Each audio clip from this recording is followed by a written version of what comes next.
Fantasy movies have been a mainstay in Hollywood for decades now. There is just something truly riveting about fantasy films, as they are able to introduce you to a whole new world and way of life, which is filled with magic, mythical creatures, and so much more.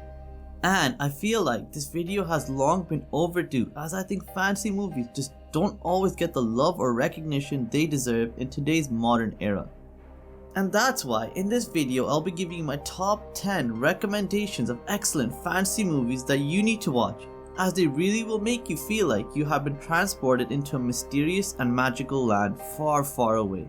But before we begin, don't forget, if you love anything to do with fantasy movies or historical movies, then subscribe to my channel HistorySpark.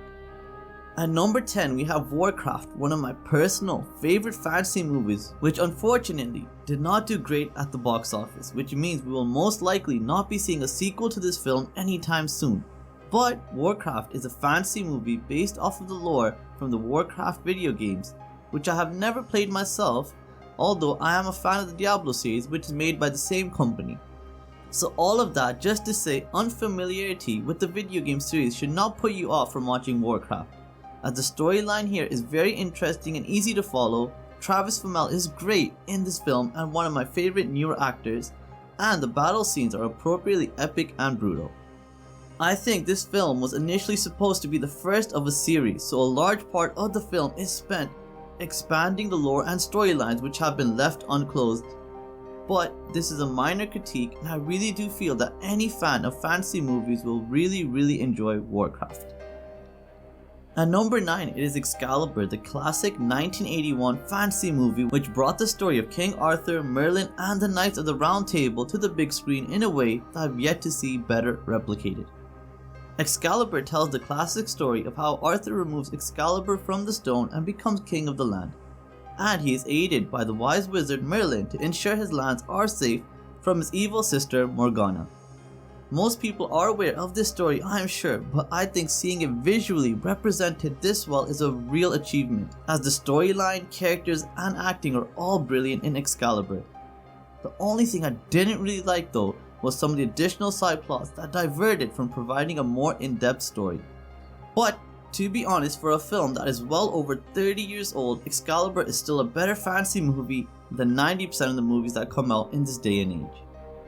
At number 8 it is The Dark Crystal, a dark fantasy film from the 80s that now has a huge cult following, and in my opinion it is also one of the best fantasy movies ever created. The basic plot of the film is that to save the world, a young gelfling must find all the pieces of an enchanted crystal, and the Skeksis will do all they can to prevent Jen from completing his goal. The movie is unique and different from any other fantasy movie I have seen, and the plot is interesting and well paced, and the soundtrack and musical score of this film is really great and really uplifts many scenes throughout the film. The set pieces, character models, and the special effects though are not that amazing, but aside from these minor faults, The Dark Crystal is a great fantasy adventure that the whole family can sit down and enjoy together. At number 7 it is Bahubali, perhaps one of the greatest films ever released by Indian cinema, not just in the fantasy genre but just one of the most engaging and interesting films I have ever seen. The plot of the film is pretty complex and it slowly unfolds throughout the film as we learn more about Bahubali's past and the world around him.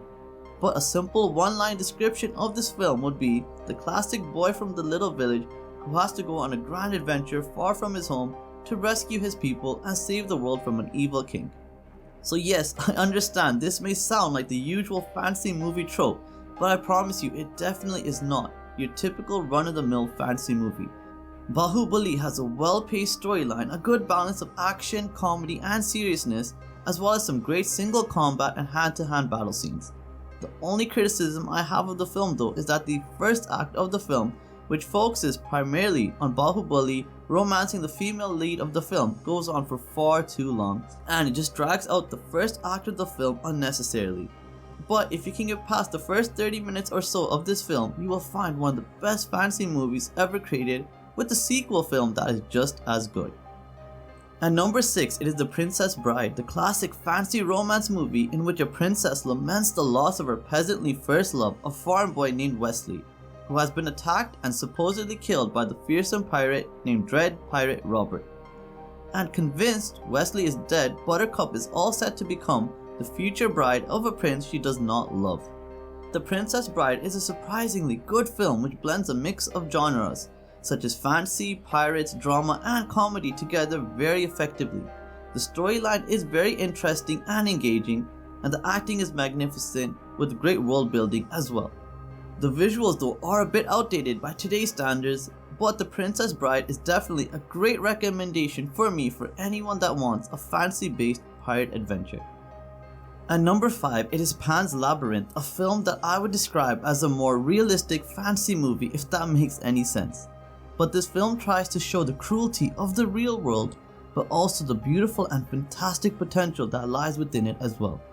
The story follows a young girl named Ophelia who gets transported to another world where she is the princess, and it is up to her to save this new world she finds herself in. The acting by the primary cast here is brilliant. The world and storyline depiction is engaging and cinematography is great as well.